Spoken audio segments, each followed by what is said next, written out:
शिव शनि धाममा खास गरी शनिबारको दिन एकदमै बढी भक्तजनहरू आउने गर्दछन् र यहाँ शिव शनि धाममा शनिदेव महाराजको यो प्रतिमा तपाईहरू हेरिराख्नु भएको छ। यो शिलालेख जस्तै हो, तर यो शिला नै शनिको मुख्य प्रतीक। यहाँ चाहिँ धेरै दर्शनार्थीहरू आउने गर्दछन् र यहाँ पूजाआजा गरी अनि त्यसपछि एकातिर पूर्वपट्टि भनौँ यो वृक्षको पूर्वपट्टि पनि शिव शनिधाममा शनिदेवको प्रतिमा रहेको छ र यहाँ आउने श्रद्धालुहरू शिव शनिधामका श्रद्धालुहरू शनिदेव महाराजलाई पूजाआजा गरी खास गरी फूल अनि तिल गुड अनि तिलको तेल इत्यादि चढाए। त्यसपछि यो वृक्षमा कालो धागा लिएर चाहिँ परिक्रमा गर्दै यो वृक्षमा हेर्दै हुनुहुन्छ कालो धागा कति बेरिएको छ।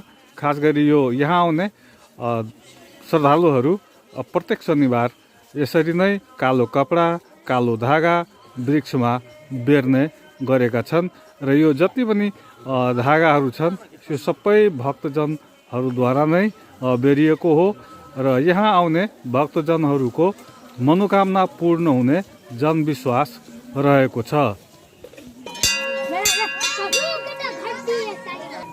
यहाँ पनि शिवलिङ्गको स्थापना गरिएको छ र यो कृष्णदलगण राजविरायद्वारा स्थापना गरिएको हो। यहाँ पनि यो गोलो भनौँ हाम्रो भाषामा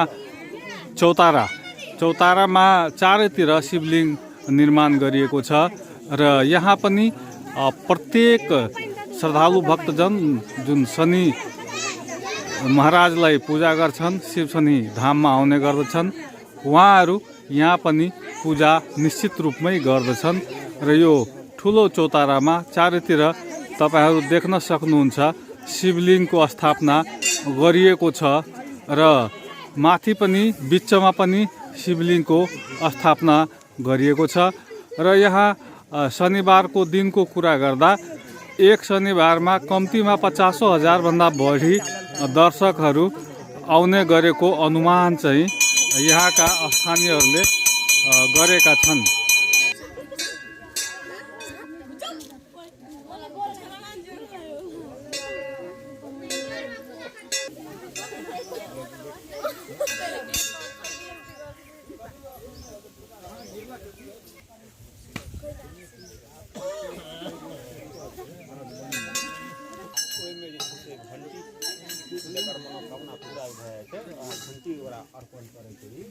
घंटी